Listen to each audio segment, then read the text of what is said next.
Bismillahirrahmanirrahim. Assalamualaikum warahmatullahi wabarakatuh. Waalaikumsalam warahmatullahi Waalaikumsalam warahmatullahi wabarakatuh. wabarakatuh.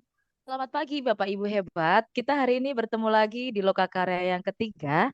Eh, ini sudah Lokakaryanya sudah 3 kali ya yang sudah kita lewati. Ada Lokakarya 0, 1, dan 2.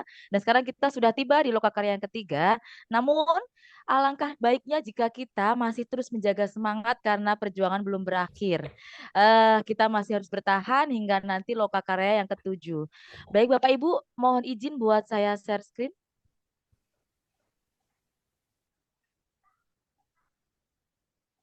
Apakah tampak Bapak Ibu? Tampak Bu. Ada, Bu. Baik, mohon izin memperkenalkan diri, saya Eka Wulandari, GP Angkatan 4 dari Kabupaten Bogor, yang saat ini saya bertugas di SMA Islam Terpadu Al-Madinah sebagai guru biologi. Baik, untuk tujuan Lokakarya hari ini adalah peserta mampu mendemonstrasikan pemahaman tentang pembelajaran berdiferensiasi. Nah, sebelum dilanjutkan Bapak Ibu, boleh dibuka link Mentimeter yang sudah saya share di kolom chat. Sudah Bu, udah terbuka.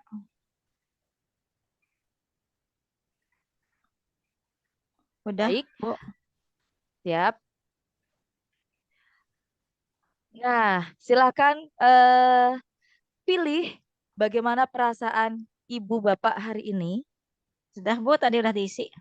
Oh, alhamdulillah. Ini 100% semangat. Boleh applause buat kita semua. Baiklah. Untuk berikutnya, mari kita buat kesepakatan kelas. Silakan Bapak Ibu mengisikan. Ini sudah ada yang mengisi ya langsung. Baik, saling menghargai, saling mendengarkan tepat waktu. Baiklah Bapak Ibu, ini adalah kesepakatan yang sudah kita buat. Mari kita menghargai, menghormati hasil kesepakatan yang sudah kita sepakati ini. Untuk berikutnya Bapak Ibu, saya mohon izin untuk share video. Halaman 43. Nanti jajan Dalam apa di pembelajaran kantin ini, ya? Ibu mengharap Aduh, suara Bu Guru gak kedengeran. memahami Bosan. jenis bunyi Pe, bahasa, dongeng, nye, dan perintah. ja, jah, te. Aduh, ini apa ya bacanya? Wah, gangguin Ati di sebelah ah. Baik Bapak Ibu, mohon izin. Adakah yang berkenan untuk membagikan apa yang sudah kita saksikan bersama di dalam video tersebut? Boleh raise hand, saya persilahkan. Saya Bu, Oh iya, eh, silakan Bu Fitri. iya terima kasih Ibu. Kalau menurut pendapat saya dari video tadi itu tampak bahwa anak-anak tidak bersemangat mengikuti pelajaran yang disampaikan oleh gurunya Ibu. Ada yang merasa bosan, ada yang tidak paham gitu ya Bu. Oke, baiklah. Sebenarnya apa sih kaitannya antara video dan yang ingin kita pelajari hari ini, kaitannya dan pembelajaran diferensiasi? Silakan kembali lagi ke Mentimeternya, Bapak Ibu, punten. Sudah Bu. Silakan dituliskan. Nah, Ya, sudah Bu. apa sih yang Anda pahami terkait dengan pembelajaran diferensiasi dan mengapa pembelajaran ini diperlukan? Oh, ini sudah ada yang sudah menjawab. Saya Bu. Memperhatikan minat anak. Oh, Bu Dewi ya. Kemudian ini yang menjawab untuk diferensiasi gaya belajar.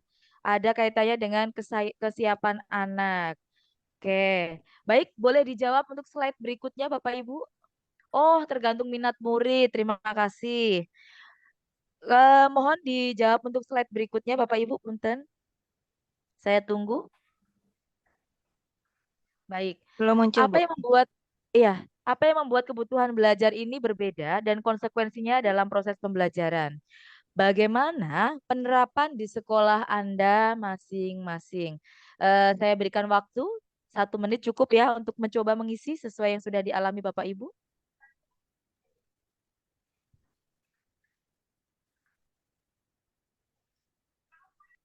Baik, sambil menunggu, nanti saya tetap menunggu ya respon dari Bapak Ibu. Oke, setiap anak memiliki beda kebutuhan dengan latar belakang yang berbeda pula. Baik, bolehkah Bapak Ibu untuk mencoba raise hand menyampaikan pengalamannya, penerapannya seperti apa di sekolah. Kita sambil berbagi praktik baik. Silakan Bapak Ibu. Saya persilakan yang mau mencoba menyampaikan. Oke Bu Dewi. Ya, saya mau ngetik raise hand-nya, jadi saya langsung angkat tangan aja, Bu. Maaf. Ya, siap. Tidak apa-apa Ibu, saya persilahkan. Kalau pengalaman di sekolah pada praktek pembelajaran berdiferensiasi, sebelum memulai materi berikutnya, saya membuat angket tentang gaya belajar anak. Nah, sehingga saya bisa tahu mana anak yang bisa visual, kemudian audio dan kinestetik. Nah, kemudian saya membuat kelompok belajar supaya bisa mereka menyelesaikan soal-soal kontekstual yang ada di dalam pembelajaran. Nah, itu sudah sangat efektif menurut saya pada saat pembelajarannya. Luar biasa sekali jawabannya. Boleh applause buat Bu Dewi, Bapak Ibu. Oke, terima kasih Bu Dewi. Ya, memang ada beragam cara untuk bisa menerapkan pembelajaran diferensiasi itu yang seperti apa. Kalau Bu Dewi tadi menyampaikan bahwasanya untuk menerapkannya diperlukan kesiapan terlebih dahulu dan kita perlu melihatnya dengan melakukan pemetaan. Baik, sebenarnya pembelajaran diferensiasi itu yang seperti apa sih? Tentunya pembelajaran ini adalah usaha untuk menyesuaikan proses pembelajaran di kelas untuk memenuhi kebutuhan belajar individu setiap murid. Seperti yang tadi disampaikan Bu Dewi sudah mencoba untuk memetakan di awal. Baik, kemudian kita lanjutkan. Kita di sini tadi sudah berbagi praktik baik terkait dengan pembelajaran berdiferensiasi di sekolahnya masing-masing. Kira-kira tantangan apa yang ada di sekolahnya masing-masing ketika kita menerapkan pembelajaran berdiferensiasi? Boleh raise hand, Bapak Ibu?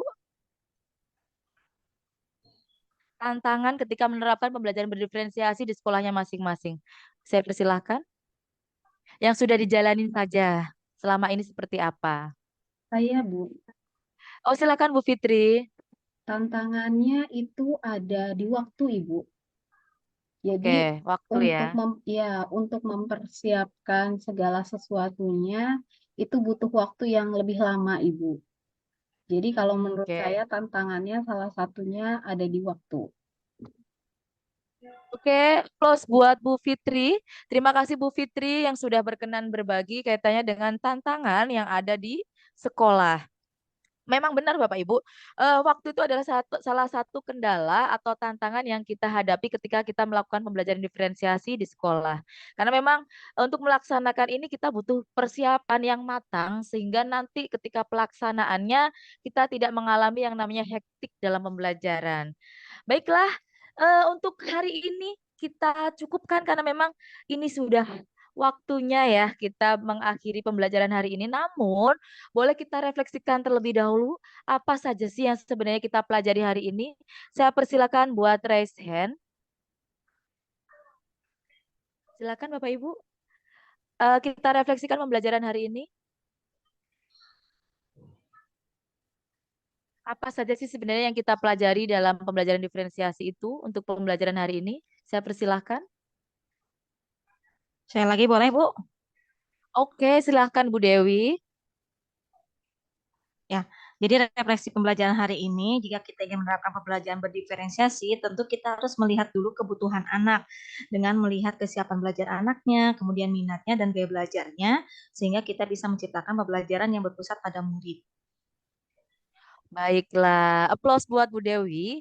Ya, memang key pointnya yang kita ambil di sini adalah kita harus melihat kebutuhan belajar anak dan kemudian kita harus menyiapkan sesuatu yang lebih matang. Nah, mari kita sebelum mengakhiri kita simpulkan bersama sebenarnya apa sih terkait dengan pembelajaran diferensiasi itu? Ya, di sini yang namanya profil belajar murid pasti terkait dengan banyak faktor. Di antaranya adalah bagaimana preferensi terhadap lingkungan belajar masing-masing di rumah anak-anak itu, kemudian pengaruh budaya, gaya belajar, serta preferensi berdasarkan kecerdasan majemuk atau multiple intelligence ya.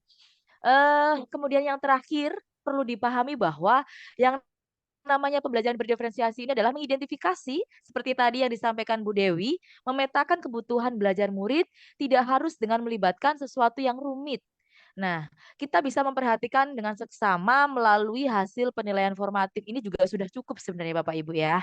Kemudian perilaku murid dan terbiasa mendengarkan dengan baik murid-murid yang biasanya akan dengan mudah mengetahui kebutuhan belajar mereka. Yang kalau kita bisa simpulkan bahwa intinya kita harus mengenal anak-anak kita seperti apa. Baiklah, eh untuk hari ini, alhamdulillah kita sudah mencapai akhir pembelajaran. Boleh kita tutup pembelajaran hari ini dengan berdoa? Karena tadi kita sudah awali dengan bismillah dalam hati, sekarang kita akhiri dengan membaca hamdalah bersama-sama.